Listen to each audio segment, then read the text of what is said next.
जय श्री कृष्णा। अब सुनिए आगे की कथा। आज की कथा में आप सुनेंगे सूर्य भक्त सत्रजीत के बारे में और त्रिविक्रम विधि के बारे में। इससे पहले का अध्याय अगर आपने नहीं सुना है तो जरूर सुनिएगा, क्योंकि तभी आज का अध्याय आपको समझ में आएगा। इसके बाद श्री ब्रह्मा जी कहने लगे, हे विष्णु, प्राचीन काल में राजा अयाति के कुल में चक्रवर्ती धर्मात्मा सत्रजीत नाम के एक राजा थे। वे अत्यंत प्रभावशाली, तेजस्वी, कांतिमान, क्षमावान, गुणवान और बलशाली राजा थे तथा धीरता, गंभीरता और यश से संपन्न थे।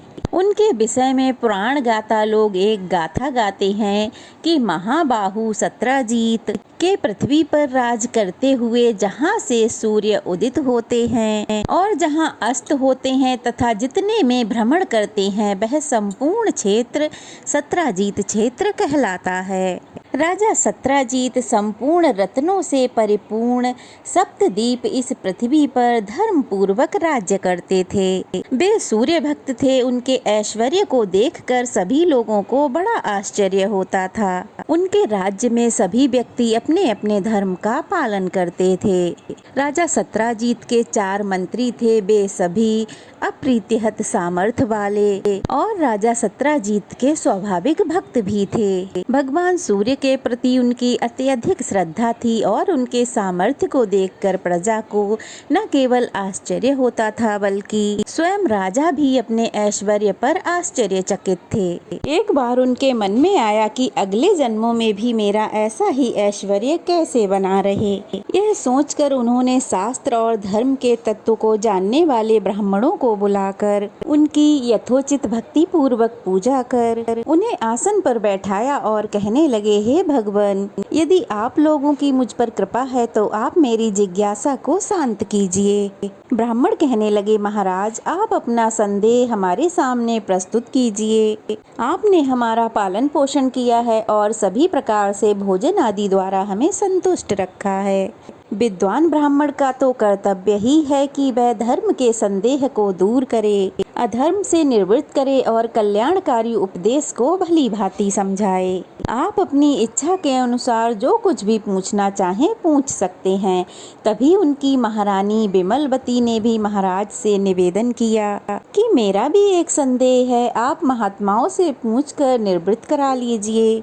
मैं तो अंतःपुर में ही रहती हूँ, इसलिए आपसे मेरी प्रार्थना है कि आप प्रथम मेरा संदेह ही दूर कीजिए, क्योंकि आपके संदेह की निवृत्ति के लिए अनेकों साधन हैं। राजा सत्रजीत अपनी पत्नी से कहने लगे, प्रिय, क्या पूछना चाहती हो? पहले मैं तुम्हारा संदेह ही पूछूंगा।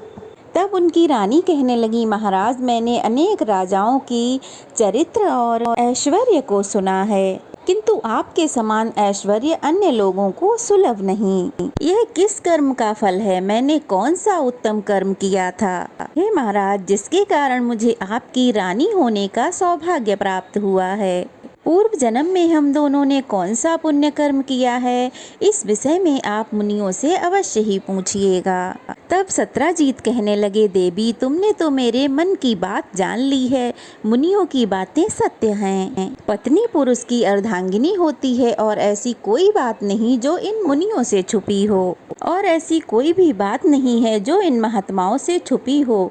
फिर राजा ने महात्माओं से पूछा, हे भगवान, मैं पूर्व जन्म में कौन था, मैंने कौन से कर्म किए थे, और यह सर्वांग सुंदरी मेरी पत्नी पूर्व जन्म में कौन थी? हमने कौन से पुण्य कर्म किए थे जिससे हमें ऐसी सुंदर दुर्लभ लक्ष्मी प्राप्त हुई है? हम लोगों में परस्पर प्रीति है, सभी राजा मेरे अधीन हैं, मेरे पास असीम द्रव्य है और मैं अत्यंत बलशाली हूँ। मेरा शरीर भी निरोगी है। मेरी पत्नी के समान संसार में कोई दूसरी स्त्री नहीं है। सभी लोग मेरे असीम तेज को सहन करने में असमर्थ हैं।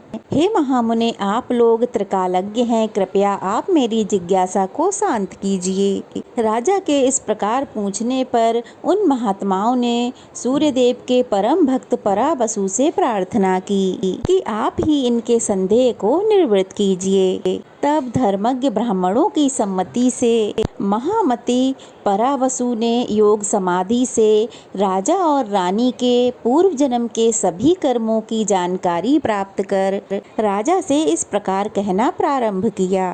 परावसु कहने लगे, महाराज, पिछले जन्म में आप बड़े ही कठोर हृदय के निर्दयी शूद्र थे, कुष्ठ रोग से पीड़ित थे। सुंदर नेत्रों वाली महारानी उस समय भी आपकी ही पत्नी थीं। यह ऐसी पतिव्रता थीं कि आपके द्वारा निरंतर पीड़ा देने पर भी आपकी सेवा में संलग्न रहती थीं, परंतु आपकी अतिशय क्रूरता के कारण आपके बंधु बांधव आपसे अलग हो गए और आपने अपने पूर्वजों द्वारा संचित धन को नष्ट कर डाला।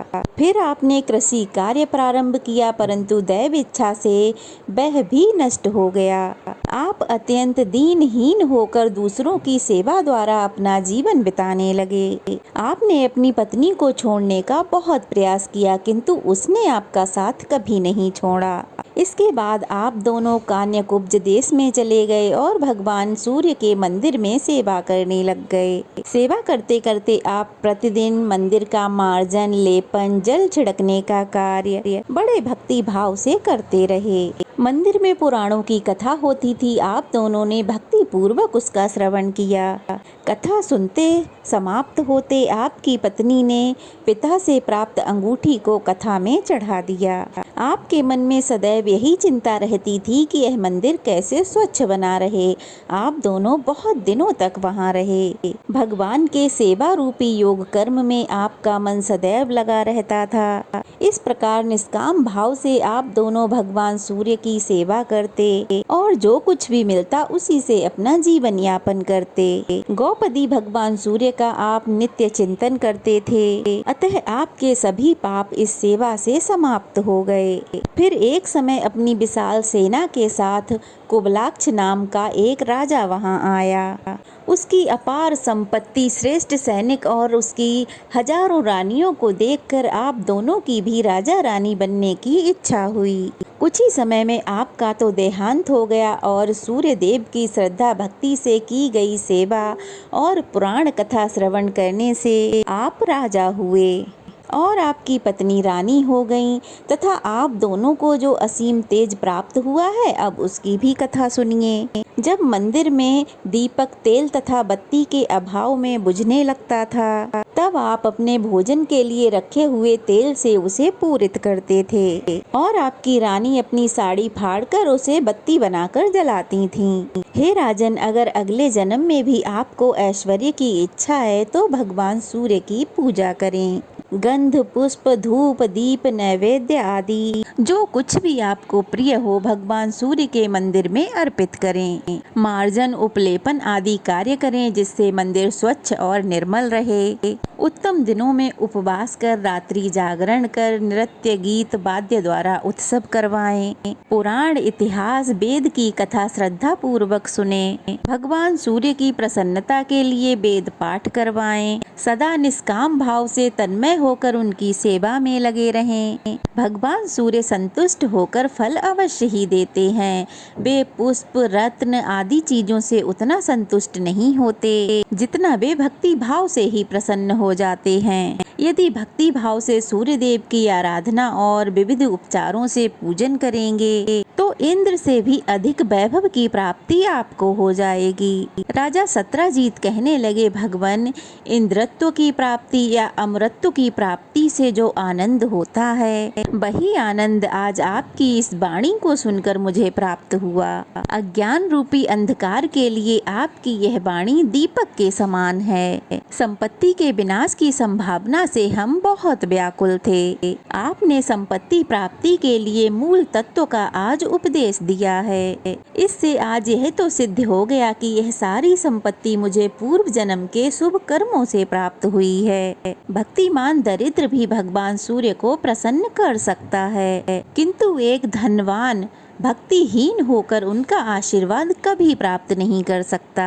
भगवान, आप मुझे सूर्य भगवान की आराधना के उस मार्ग को सूचित करें जिससे शीघ्र ही उनका अनुग्रह प्राप्त हो सके। तब पराबसु कहने लगे, हे राजन, कार्तिक मास में प्रतिदिन भगवान सूर्य का पूजन कर कम से कम एक ब्राह्मण को भोजन अवश्य कराना चाहिए और स्वयं भी एक ही टाइम भोजन करना चाहिए। इस कार्य से बाल अवस्था में किए गए जाने अनजाने के सभी पापों से छुटकारा मिल जाता है। मार्गशीर्ष में पूर्वोक्त विधि से व्रत करने वाले स्त्री पुरुष की और ब्राह्मणों को दान करने से प्रौढ़ावस्था में किए गए पापों से मुक्ति हो जाती है। पौष मास में पूर्वोक्त विधि द्वारा एक भुक्त होकर सूर्य नारायण की भक्ति पूर्वक पूजा करने से वृद्धावस्था में किए गए पाप नष्ट हो जाते हैं। इस त्रैमासिक व्रत को श्रद्धा पूर्वक करने वाले स्त्री या पुरुष सूर्य भगवान की कृपा के पात्र बन जाते हैं और हर प्रकार के पापों से मुक्त हो जाते हैं। दूसरे वर्ष इसी प्रकार त्रैमासिक व्रत करने पर सभी उपपातक निवृत्त हो जाते हैं। तीसरे वर्ष भी इस व्रत को करने से महापाप नष्ट हो जाते हैं और मनवांछित फल की प्राप्ति हो जाती है। इस प्रकार यह व्रत 3 मास में संपन्न होता है और इसे 3 वर्ष तक करना चाहिए। सभी अवस्थाओं में आदि भौतिक, दैविक तथा आध्यात्मिक पाप इसके द्वारा नष्ट हो जाते हैं। इस सर्व पाप हरता व्रत को त्रिविक्रम व्रत कहा जाता है। तब राजा सत्रजीत ने कहा, भगवान, व्रत का विधान तो मैंने सुन लिया, परंतु ब्राह्मण को भोजन कैसे कराना चाहिए यह भी बताइए। तब पराबसु कहने लगे, पौराणिक ब्राह्मण को भोजन कराना चाहिए। इस प्रसंग में अरुण को सूर्य देव ने जो निर्देश दिया था वही मैं आपको बताता हूँ, ध्यान पूर्वक सुनिए। किसी समय उदयाचल पर अरुण ने भगवान सूर्य से पूछा, महाराज, कौन कौन से पुष्प, वस्त्र, नैवेद्य आपको प्रिय हैं और कैसे ब्राह्मण को भोजन कराने से आप संतुष्ट होते हैं, इसे कृपा कर आप मुझे बताइए। तब सूर्य भगवान इस प्रकार कहने लगे, हे अरुण, करवीर के पुष्प, रक्त चंदन, गुग्गल का धूप, घी का दीपक और मोदक आदि नैवेद्य मुझे बहुत प्रिय हैं। मेरे भक्त और पौराणिक ब्राह्मण को दान देकर उसके प्रति श्रद्धा समर्पित करने से मुझे जितनी प्रसन्नता होती है उतनी प्रसन्नता मुझे गीत वाद्य से नहीं होती।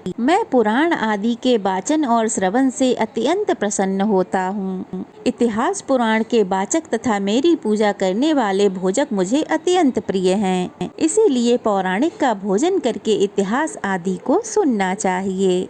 जय श्री कृष्णा। आज की कथा समाप्त हुई। वीडियो कैसी लगी बताइएगा। अच्छी लगी हो तो शेयर करके कमेंट्स कीजिएगा। नए हैं तो चैनल को सब्सक्राइब कीजिएगा। राधे राधे।